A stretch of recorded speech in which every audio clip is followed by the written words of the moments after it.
Wi-Fi connected but no internet. Here is a quick fix. Even though it shows I'm connected, I can't access the internet.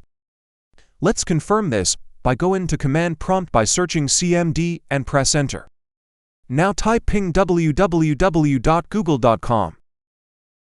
As you can see, the request failed. To verify the issue is DNS, let's ping 8.8.8.8. Since the IP responds, but google.com does not, this points to a DNS issue. Now let's fix it by changing the DNS settings. Search for Control Panel and go to Network and Internet. Go to Network and Sharing Center.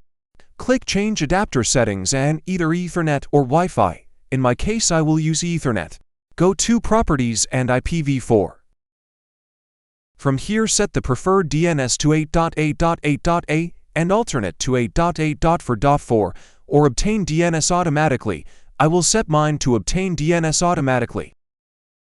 Now to test it, we will go to google.com again, and we still see that it's working. To double check, if we open CMD again and ping google.com, it sends us a reply back, and it also works when pinging the IP address. Like and follow for more tips.